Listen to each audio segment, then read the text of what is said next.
பாண்டியும் வானதியும் சண்டையே இல்லாமல் அந்யோன்யமாக இருக்கிறத இந்த கதையில் பார்க்கலாம். இன்னும் நம்ம சேனலை சப்ஸ்கிரைப் பண்ணாதவங்க சப்ஸ்கிரைப் பண்ணிவிட்டு கண்டினியூ பண்ணுங்கள். பாண்டியும் வானதியும் மெடிக்கல் ஷாப்பில் எல்லாமே ரெடி பண்ணி வச்சுட்டு காலையில் ஓப்பனிங் டைம், சரி நேரமே வீட்டுக்கு போகலாம் வானதி அப்படின்னு சொல்லிட்டு வானதியை கொண்டுட்டு வந்து அவங்க வீட்டில் ட்ராப் பண்ணிவிட்டு பாண்டி இவங்க வீட்டில் எல்லார்த்திட்டையும் காலையில் 6 மணிக்கு எல்லாருமே ரெடியாகி அங்கே 7 மணிக்கு ரிப்பன் கட் பண்ணுறது ஓப்பனிங் டைம், அந்த டைம் எல்லாருமே போயிடலாமே, ஓகே வாங்க நீ அப்படின்னு நிலாவை பார்த்து கேட்கவும், ஓகே பாண்டி எல்லாருமே ரெடி ஆயிடலாம் அப்படின்னு சொல்கிறாங்க.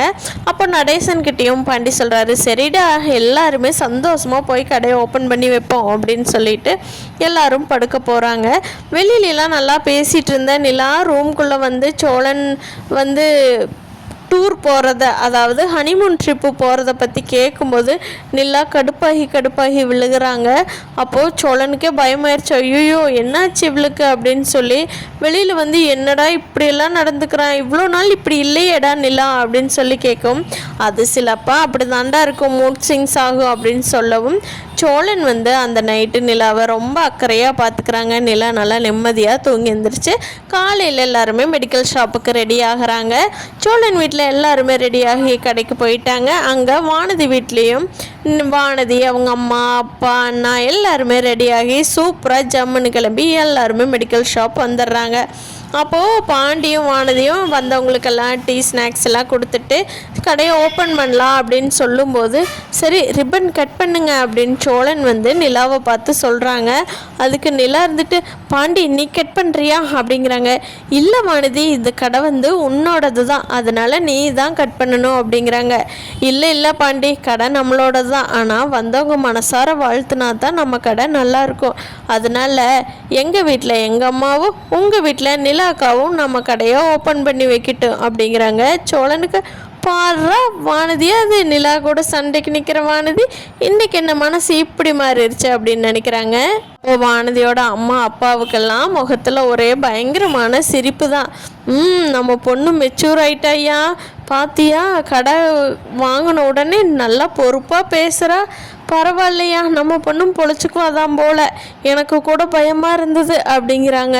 அதுக்கு வானதியோட அப்பா, எல்லாம் அந்த தம்பி தாண்டி இவளுக்கு சொல்லி கொடுத்து நல்ல புத்தி கொடுத்துருக்குது, உன் பொண்ணு பண்ணுன்னு உருப்படியான ஒரே காரியம் அந்த பாண்டி தம்பி செலக்ட் பண்ணினது தாண்டி, வேற ஒன்றும் அது அவள் இது வரைக்கும் கிழிச்சதே இல்லை அப்படிங்க, பார்க்கலாம்யா இனிமேலாவது அவள் நல்லா இருந்தான்னா சரிதான் அப்படின்னு சொல்லிட்டு சந்தோஷமாக வானதியோட அம்மா ரிப்பன் கட் பண்ணுறதுக்கு முன்னாடி போய் நிற்கிறாங்க.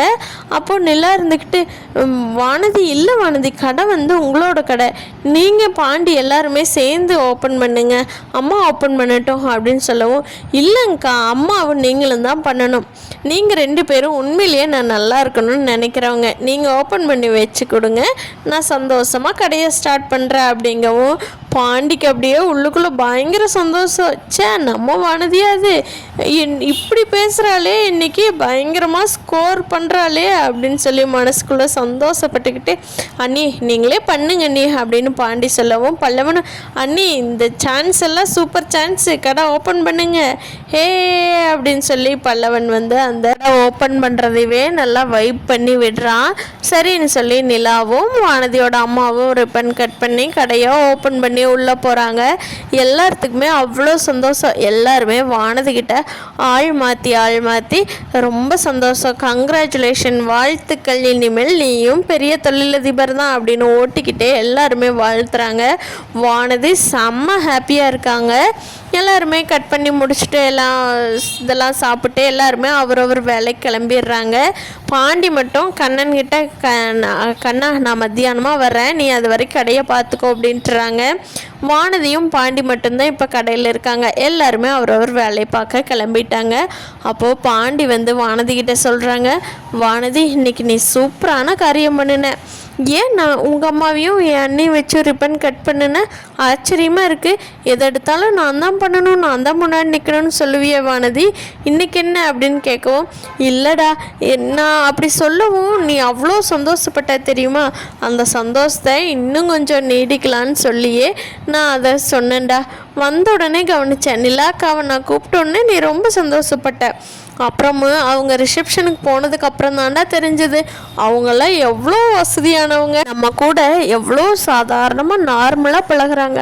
அவ்வளோ பெரிய விசேஷத்துலேயே எங்களுக்கு ஜூஸ் கொடுத்தா தான் மணமேடைக்கு போவேன்னு சொன்னவங்கடா அவங்க. இது நாள் வரைக்கும் எனக்கு அவங்களோட அருமை தெரியல. இப்போ அவங்க ரிசப்ஷனுக்கு போய் தான் அவங்க நமக்கு எவ்வளோ இம்பார்ட்டன்ட் கொடுக்குறாங்க. அப்போ நம்மளும் அவங்களுக்கு கொடுக்கணும்னு தானேன்னு நைட்டு தாண்டா யோசித்தேன். காலையில் யார் ரிப்பன் கட் பண்ண சொல்லலான்னு பயங்கரமாக யோசிச்சப்போ தான் இந்த முடிவு பண்ணினேன்டா அப்படிங்கிறாங்க.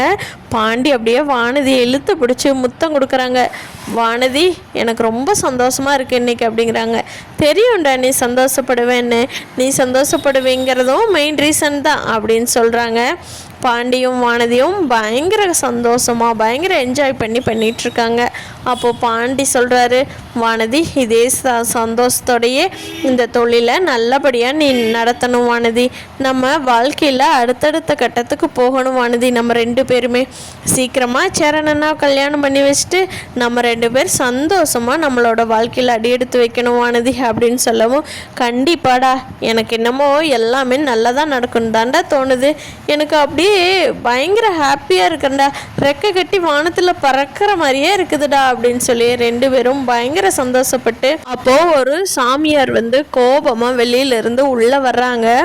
ஐயோ யார் வானதி, இவங்க யார் அப்படின்னு கேட்கவும் தெரியலையா யாருன்னு அப்படின்னு சொல்லி 2 பேரும், வாங்க சாமி யார் நீங்கள் அப்படின்னு கேட்குறாங்க. அப்போது அவங்க சொல்கிறாங்க, 2 பேர்த்த தவிர இந்த கடையில் யாரும் இல்லையா அப்படிங்கிறாங்க. இல்லை சாமி, நாங்கள் இன்றைக்கி தான் இந்த கடையை வாங்கி ஓப்பன் பண்ணியிருக்கோம், நீங்கள் யாரை தேடி வந்தீங்க அப்படிங்கிறாங்க. வானதி இருந்துட்டு, பழைய ஓனரை பார்க்க வந்தீங்களோ அப்படிங்கிறாங்க. இனிமேல் நான் தான் இந்த கடைக்கு ஓனர் அப்படின்னு சொல்கிறாங்க. அப்போது ஆமாம்மா, அவர் கொஞ்சம் டைம் சரியில்லை, அதை சொல்லிட்டு போகலான்னு தான் இந்த வழியாக போனேன், என்ன அந்த கடவுள் தடுத்துருச்சு, அதனால தான் உள்ளே வந்தேன். ஆனால் உங்களை பார்த்த உடனே உங்களுக்கு நல்ல முன்னேற்றமான காலம் வருதுமா, உன்னை பார்த்த உடனேவே எனக்கு தெரிஞ்சிருச்சு அப்படின்னு சொல்லி வந்தவர் அப்படியே முகத்தை மாற்றிக்கிட்டு சிரிச்சுக்கிட்டே சொல்ல ஆரம்பிச்சிடறாரு. இதை கேட்ட வானதிக்கு இன்னும் கொஞ்சம் சந்தோஷம் ஆயிடுது. என்ன சொல்கிறீங்க அப்படின்னு கேட்கவும், ஆமாம்மா உங்கள் குடும்பத்தில் நல்லதாக தான் நடக்க போகுது. அப்புறம் இந்த தம்பியோட குடும்பத்தில் மூத்தவராக ஒருத்தர் இன்னும் கல்யாணம் இல்லாமல் இருக்கும்போதே இளையவர் கல்யாணம் பண்ணிக்கிட்டாரே. ஆமாம் சாமி அப்படின்னு சொல்லி பாண்டி சொல்கிறாங்க. அப்போது அந்த சாமியார் சொல்கிறாங்க, அந்த மூத்தவருக்கு கல்யாணம் அவ்வளோ சீக்கிரம் நடக்காது, ஆனால் இப்போ நடக்கிற யோகம் வந்திருக்கு. அந்த கல்யாணம் 2ஆம் தரமான பொண்ணை தான் அவர் கல்யாணம் பண்ணுவார் அப்படின்னு சொல்லுது, பார்த்துக்கோங்க அப்படின்னு சொல்லிட்டு வேகமாக வெளியே போயிடுறாரு. இதை கேட்ட பாண்டிக்கு ஒரே கன்ஃபியூஷனாக இருக்குது. என்னது, அண்ணன் கல்யாணம் பண்ணணுங்கள கல்யாணம் பண்ண போகுதா, ஆனால் சந்தாவுக்கு இன்னும் கல்யாணம் ஆகலையே, ஒருவேளை சந்தாவோட மாமா தாலியை கட்டி அதுக்கப்புறமா அண்ணன் கூட்டிகிட்டு வர மாதிரி இருக்குமோ அப்படின்னு சொல்லும்போது வானதி சொல்கிறாங்க, ஏண்டா ஒருவேளை கார்த்திகாவை சேரனன்னா கல்யாணம் பண்ணிக்குவாங்களோ அப்படின்னு கேட்கும்போது பாண்டிக்கும் வானதிக்கும் பயங்கர குழப்பமாயிருது. ஐயோ சேரன் அண்ணாவுக்கு என்ன நடக்க போகுதுன்னே தெரியலையே அப்படின்னு சொல்லி புலம்பிகிட்டு இருக்காங்க. இப்படித்தான் இந்த கதை நடக்க போகுதுன்னு நான் நினைக்கிறேன். நீங்கள் என்ன நினைக்கிறீங்கன்னு கீழே கமெண்ட் பண்ணுங்கள்.